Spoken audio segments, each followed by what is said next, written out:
Yo, yo, yo. Welcome to another emergency podcast. I'm your host, Anthony DiNardo. With me, we have Neil. Neil, the Pirates have struck a deal once again. They did. We have They're on a roll. We have two free agents. How about that? It's 11... been a busy 7 days for us. Yeah. What is this? Fourth emergency podcast? Well, technically, we didn't do one on Rowdy, but we just kind of intertwined because right after that, the Indy news came about. So we did that whole Indy show. Mm-hmm. And then, the trade, now another signing. This is two free agent signings the Pirates have had. $11 million have been spent. Rejoice. Payroll's now. Poor Ethan. Poor Ethan has to scurry to his spreadsheet because I think we're at what, like 64 million now. If 11, yeah. All and right. Also on the heels of the Kutch news, so potentially 69 million. All right, we're almost over 70. Yeah, and that's right. We're about to have another emergency podcast probably soon. It's exciting times. We got. It's so exciting.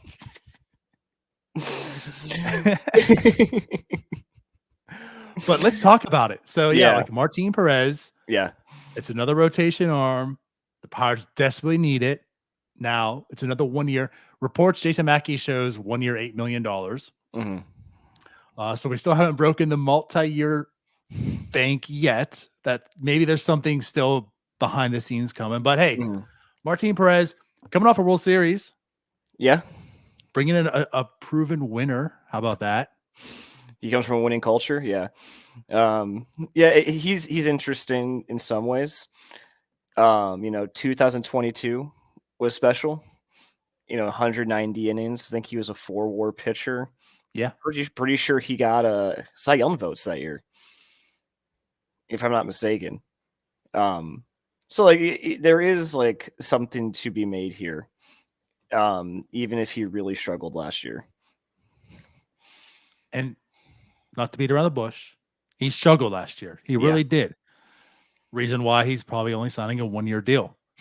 But for his career, like you look at the career, and he's been fine. He's certainly been an innings pitcher.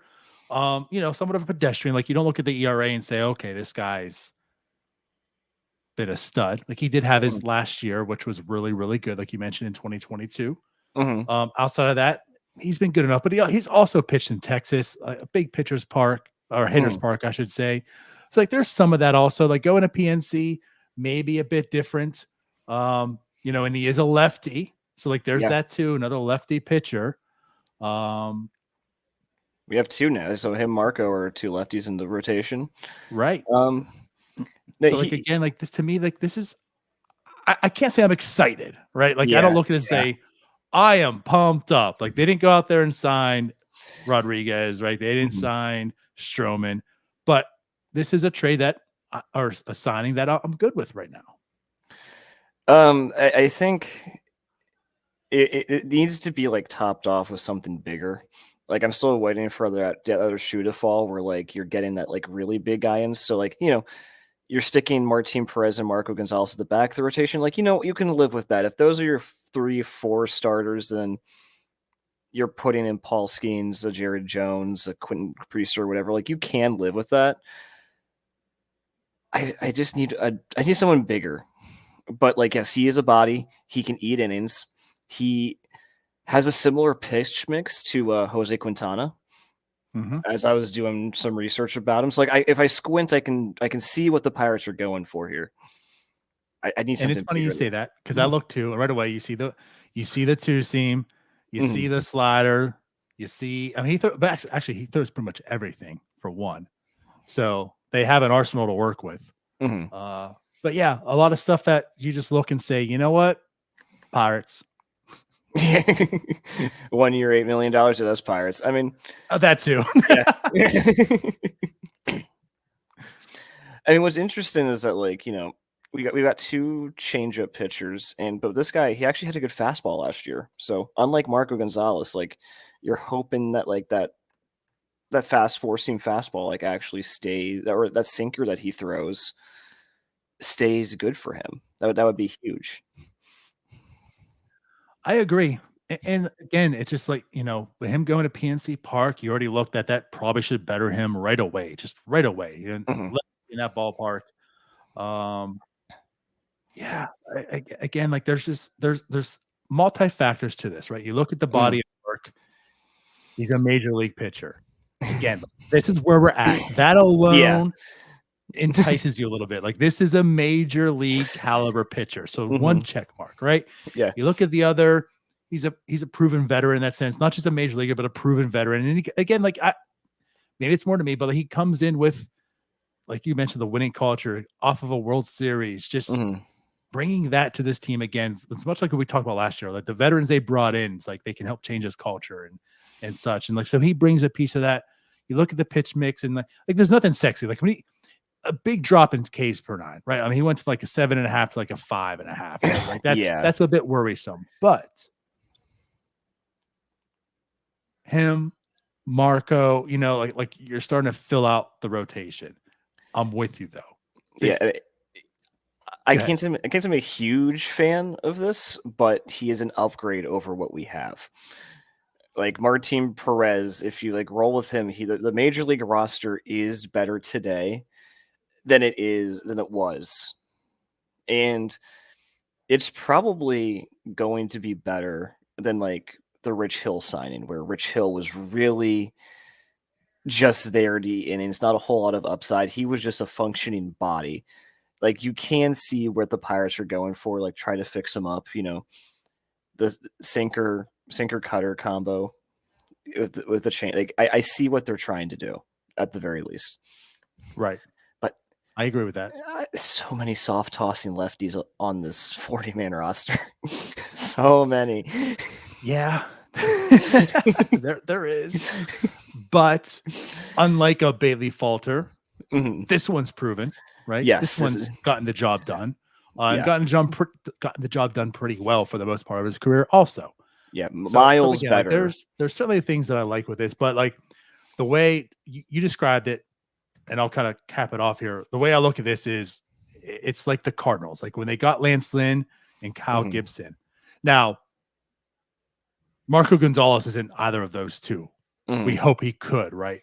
But it's like when you saw those two, it's like, okay, this screams to me a bigger fish is coming. Like they're filling out some innings, right?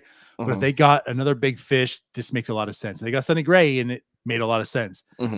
I don't know, but I can feel confident that they're not going to go out there and spend money to go get that type of player, right? No. But we've been saying time and time again too that like a trade is imminent. Like it's going to happen. Maybe that's how they acquire that type of pitcher. Like maybe there is a bigger fish coming, probably going to be through trade to do so.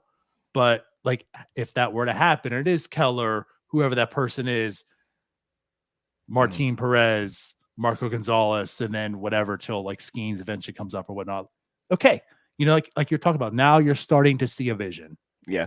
I mean, now that Kutch is like coming this week, like I think is going to happen, like we're looking at 2 40-man spots that have to clear. So either that's a trade or we're DFAing some other. I legitimately don't know who we're going to DFA, but we have space to clear. And so hopefully that's a trade. Hopefully it's for a good starting pitcher. I'm keeping my fingers crossed. We're praying here. No, you're right. And I think we might have talked about it on the show this morning with Kutch. If not, we talked a little bit behind the scenes with it, but like we've guessed that Kutch's like that deal hasn't gone through because like why waste their 40-man spot? But now that it is, well, the max, it's already there. It's at 40. So something has to happen. So again, like maybe a trade is on the verge or whatnot. Now with this happening 2 spots, like you're right. Maybe there is a trade that's brewing. We might have 2 emergency podcasts after this shortly. So like maybe that is. But what I'll say to this also is like if it's not yet and there's guys that need to get DFA'd, you see the roster, right? Yeah. I'm not too worried. If there's 2 guys that need to be lost right now on this current roster, it's probably a good thing. Yeah, no, it can only be good when we're shedding like the terrible players. Like, if Ali Sanchez suddenly gets DFA'd, I'm not going to be mad about it. I don't want him anywhere near the major league roster. I'd rather have a Martin Perez as Wellman as he is. But no, it is good to see that we are not just rolling into next season hoping that Ortiz, Contreras, and Falter are the answers. Yeah, because I think that was everyone's worry. Yep. Yeah, I probably agree with that. Lynn's not very good. I mean, if I had to choose Perez at $8 million, Lance Lynn at 10, I don't know. I maybe I'm more bullish on Lance Lynn than most people. I just feel there's some comeback in him, and again, he absolutely will give you 200 innings, like no matter what. Mm-hmm. So, and Martin Perez was on track until like they took him out of the rotation for being bad. Like he would have given the Rangers 180 innings last year, but he was it's possible. Like I just hope it's not a 1-year deal, so we flip him at the deadline kind of deal. Yeah, I just like they better not be in a position where they need to start flipping people. They try to win, try to sign him because you're trying to win. Do that thing. Yeah. But yeah, so again, I like the signing. There's nothing wrong with it. But again, like this, I don't want to see now that we added 2, right? And Marco Gonzalez and now Martin Perez. I don't really want to necessarily see another one like this. Yes. Yeah, I agree. At least they're doing this, but again, we need something more to highlight. That needs to be the next step here. 100%. Like there should be an emphasis on like a bigger splash. And I understand that the budget is non-existent. Like I do get that, but there are pitchers available out there that you can go get. You can go get a Dylan Cease. You can go get you have so you could you may even be able to go get like a Braxton Garrett or Jesus Luzardo from the Marlins. Like there are players you can go get that are way better than this. But yeah, it's a solid start. If this is the back end of the rotation, the Pirates are better than they are last year. You're correct. Absolutely. Kenny makes a good point here. We haven't touched too much on this. Now, this would mean things go well. But what Kenny said is, he wouldn't hate having enough pitchers at the deadline that you are comfortable flipping one. And that's part of the Pirates' problem, but could end up being good for them is like they just have so many people that have been injured and come back. Like Michael Burrs isn't going to start, but you anticipate him being here at the end of the year, right? JT Brubaker is not going to start, but you anticipate him being here at the end of the year. You have Paul Skeens that you drafted 1 overall last year. Maybe he makes his debut at PNC Park next year. Jared Jones, top 100 prospect that hit AAA last year. So like maybe Martin Perez can get flipped because you now have, again, by the grace of God and things all worked out, good pitchers that are pushing him out. And you can trade him with someone else that you need that needs him. And then, you're able to acquire something else that you might need. Maybe plug up first base that way or whatever it might be, right? Or you just feel, so again, that's just like if all things go well, but you need to start the season off too with arms, and Martin Perez will certainly do that. Or you can even go the Rangers route and just stick him in the bullpen again if you really need to. Yeah, you really could just do that. I know it's not. I know it's not sexy, but the bullpen is not going to be like. There's still some holes in that bullpen. So like if you need to fill it with a Martin Perez, give him 1 or 2 and he's like, that's cool, but ideally you're getting 160, 170 innings from him of low 4 ERA baseball, mid 4. But that's the hope. Yeah. And again, if you squint, you could see it being better. Yeah. I mean, you bring up like Quintana, and I'm not saying he's going to go like Quintana route and be like that good, but yeah, you take him out of Texas, you put him in PNC Park. Maybe it gets better than what it has been, like you're saying, like the mid 4s. But ultimately, again, like I'm not looking for this to be like a 2.89 ERA guy, and it's like, oh god, the Pirates nailed this, even like a 3.5. But if he's sitting around 4, big win. Yeah, at the very least, like you can tell, like this is the type of pitcher Oscar Marin is very comfortable with. He likes working with. He's a veteran. Like it's very clear that this is like a targeted demographic of pitchers that the Pirates like to work with. Whether it's the best course of action, I don't know. I'm not paid to make those decisions, but I see what they're going for. Like it's kind of like where you see what they're trying to do with Rowdy Tellez, and you don't know if it's going to work, but you see what they're thinking. I see it. But I want here's the something thing. big. Neil sees the vision. They have to capitalize it. Yeah. They have to do it now. Yeah. Do it for Neil. Come on, guys. Is this like a Make-A-Wish thing? I'm making a lot of wishes this offseason, so maybe. I'm looking at airplanes, calling them shooting stars. I haven't heard that song in like a decade. Yeah, well, it's been about a decade since the Pirates had anything worth anything. We're going to full 2013. Let's go back. There it is. All right.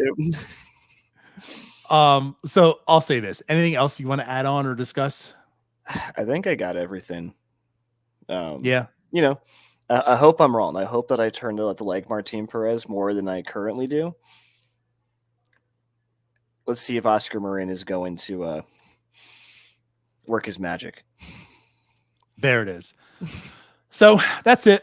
Again, it's kind of a quick recap. Talk about this, our first initial thoughts and reactions. But again, to recap it, Andrew does ask what the contract is. So it is reported by Mackey that it's a 1 year, $8 million deal. So that's what we'll go with at this point in time. But again, for what it is, it's fine. Like it works. I'm okay with it. But again, looking for that bigger fish to really complete this rotation for the Pirates. Yeah. And it really just shows how much losing Johan Oviedo hurts that we need. Yeah. But c'est la vie. Well, then let's get out of here. We'll be back probably again tomorrow and then the night after and then who knows what. But no, for real though, we definitely will be back tomorrow. We're going to have a special WNS9 Plus with Dan Zamborski going over zips and the projections that came out for the Pirates, which now we get to talk about Martin Perez in there. All right. And then whenever Kutch signs and some other trade happens, we'll be back with some more emergency podcasts. So, and until then, debut of oh yes, Thursday debut of. Why don't you plug it here? All right, Thursday. Doug and I, the B team, we're going. Doug and Neil go to the movies. And we're going to be debating our top 10 Christmas movies of all time, starting off the holiday spirit. So there it is. I'm not giving any spoilers away, but I've been told A Christmas Story is not number one. That is right. It is not. All right. So yeah, tune in. Like we said, tons of content this week. That's what we do. We're idiots. So let's get out of here before something else happens. Talk to you later. Bye-bye. Hey, you all. Thank you for watching. I know we try to provide the most entertaining content that we can, and we'd love to spread it to as many people as possible. So I know it doesn't seem like a lot, but if you could take the 5 seconds to like this video and subscribe to the page, it helps out so much more than you know. Thank you, and let's go Bucks.